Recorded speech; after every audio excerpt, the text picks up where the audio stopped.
What is the significance of a red heifer in the Bible? Is a red heifer a sign of the end times? Answer: according to the Bible, the red heifer, a reddish-brown cow, probably no more than 2 years old, which had never had a yoke on it, was to be sacrificed as part of the purification rites of the Mosaic Law. The slaughtering of a red heifer was a ceremonial ritual in the Old Testament sacrificial system, as described in Numbers 19, 1-10. The purpose of the red heifer sacrifice was to provide for the water of cleansing, Numbers 19, 9, another term for purification from sin. After the red heifer was sacrificed, her blood was sprinkled at the door of the tabernacle.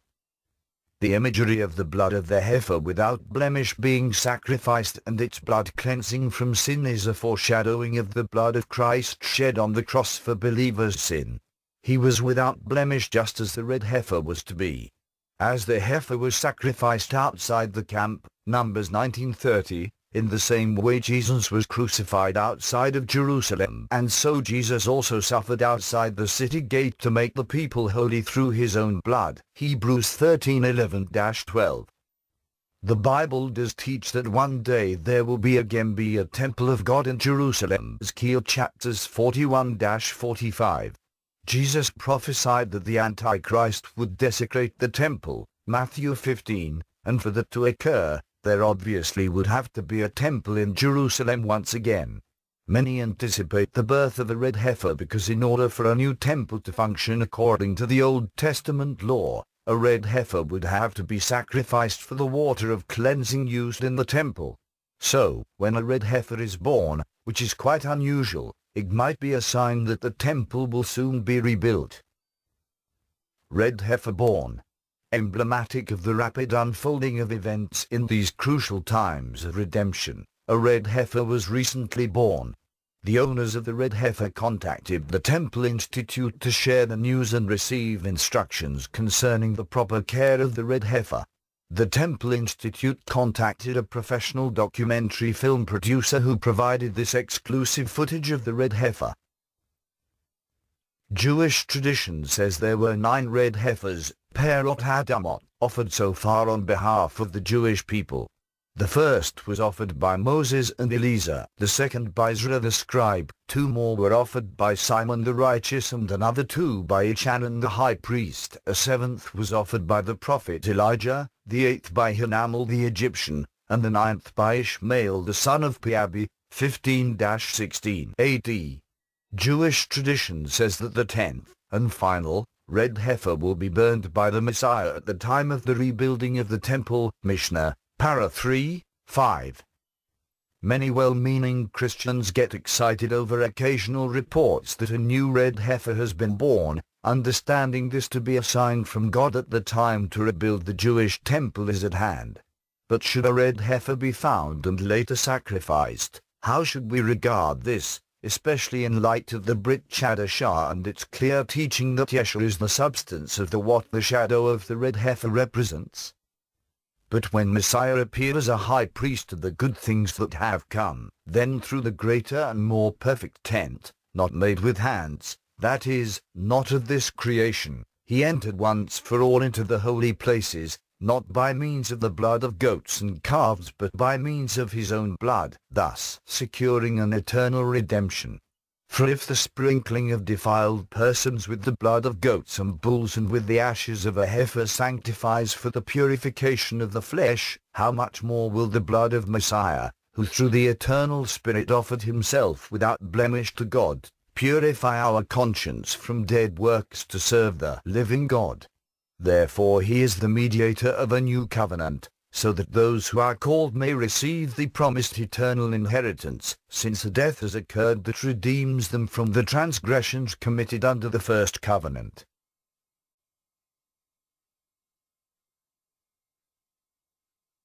Much excitement has been generated by the arrival of a red heifer, one in Israel. The birth of a red heifer, cow, on a farm in the religious youth village of Kfar Hasidim, near Heifer, has excited sectors in the Israeli religious community. A delegation of numerous experts have visited the farm and have concluded that it is, in fact, an acceptable red heifer according to TRA requirements. However, the cow must be at least 2 years old before it can be used. Until then, the cow will be carefully watched to ensure that nothing occurs to invalidate its status.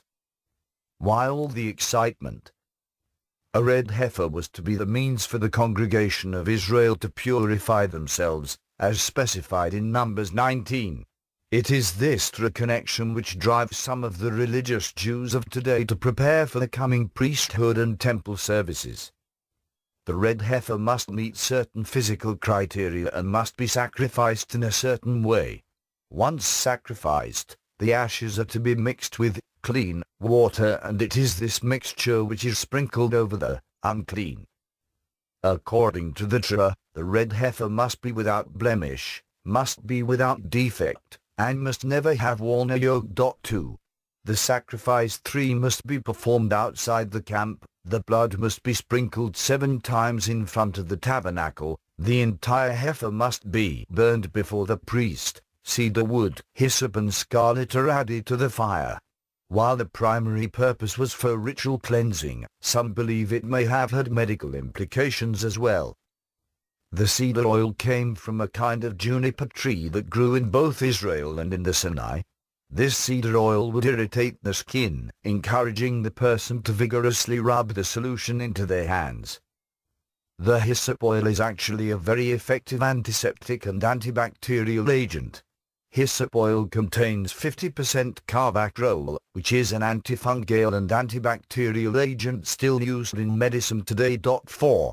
The water of purification 5 is then prepared by a priest, who is clean, who gathers the ashes, adds water to the ashes 6 and then stores it outside the camp in a clean place. Prophetic significance. The Talmud claims that the red heifer sacrifice was the only one of God's commands that King Solomon, the wisest man who ever lived, claimed he did not understand. The red heifer, as well as all the other specifications in the TRA, was an illusion which ultimately pointed to Jesus Christ, as Paul points out in Hebrews 9:13, 14. For if the blood of bulls and of goats, and the ashes of an heifer sprinkling the unclean, sanctifieth to the purifying of the flesh, how much more shall the blood of Christ, who through the eternal Spirit offered himself without spot to God, purge your conscience from dead works to serve the living God. Solomon apparently did not understand why Numbers 19 declared that the priest would be unclean until evening. This unusual sacrifice symbolically pointed to Jesus Christ and his sacrifice, because our Lord, who was perfectly sinless, judicially took upon himself the sins of the world so that we who are sinful could become righteous before God. Just as the red heifer was sacrificed outside the camp, in contrast to all other sacrifices that took place in the tabernacle or temple, Jesus was sacrificed outside the city of Jerusalem on the very spot, we believe, on which Abraham offered Isaac 2,000 years earlier. 7. Also, it was the water of purification, resulting from the ashes of the red heifer and reserved for ritual cleansing. That was the water used by Jesus when he turned the water into wine at the wedding at Cana. 8. One cannot fully appreciate the significance of this event unless one understands the background of Numbers 19, et al. He was, to his disciples only, declaring himself the Lord of the TRA. The coming temple. It is this water, the water of purification, which is required by the Israelites today. It is needed to purify today's Levitical priesthood and to purify the Temple Mount in preparation for the building of the third temple. We know that this temple will be built because Jesus, John, and Paul all make reference to it. 9. Since Herod's temple was destroyed by the Roman Emperor Titus in 70 AD, no flawless red heifer has been born within the biblical land of Israel, according to rabbinical sources. Since there has been no temple, nor sacrifices, since the destruction of the temple by the Romans, the availability of the necessary purification agents would seem to pose a problem. Furthermore, the Jewish people did not see the recreation of the State of Israel until 1948, nor the recapturing of Jerusalem until 1967. There are, however, some well-placed and respected experts who believe they know where the ashes of the last red heifer are presently hidden. However, to discuss this further would put some people at risk. If this turns out to be in error, then perhaps the presently available candidate may prove very significant after all. Being only about 9 months old, it will not be eligible until its third year, 1999 or so. The only real obstacle to the rebuilding is not the missing ashes, but political access to the Temple Mount. Everyone has their own conjectures as to how this will ultimately happen, but we'll just have to wait and see. Just as Chari predicted, 10 Jerusalem is indeed becoming a cup of trembling, and a burdensome stone to all the nations of the earth. The rebuilding of the temple will be another intensifying aspect in the present Middle East imbroglio. We understand that the Vatican has offered to internationalize the Temple Mount, let the Muslims use it on Friday, their holy day, the Jews use it on Saturday, Shabbat, and the Christians on Sunday. This appears consistent with their ambition and agenda to lead the worldwide ecumenical movement. If the southern conjecture, supported by some current researchers, see sketch on page 12 by Tovia Sajiv, proves to be the correct location of the temple, it seems it could be built without disturbing the present structures. Southward, the bedrock drops enough to permit a sanctuary to be built below the present structures, disturbing neither the dome of the rock nor the Al-Aqsa Mosque. 11. This is only a provocative proposal, and there is no clear reason to view it as acceptable to the religious Jews. Any proposal at all will, of course, be unacceptable to Islam. However, the coming world leader, who ultimately is destined to desecrate this temple himself, is first going to prove attractive to both the Jews and the Muslims. 12. While posing as a replacement for Christ. 13. Somehow his acceptability apparently may exploit Islamic eschatology as well. The very emergence of these topics into the mainstream news media is provocative. The rebuilding of the temple would, of course, be an exciting milestone on the forthcoming prophetic scenario. We will just have to watch and see. Jesus said, "And when these things begin to come to pass, then look up and lift up your heads, for your redemption draweth nigh." Luke 21:28. Exciting times indeed. Are you really ready? Thank you for watching. Please subscribe to us on YouTube, Facebook and Twitter. You can visit us on www.therealthingmean.webs.com.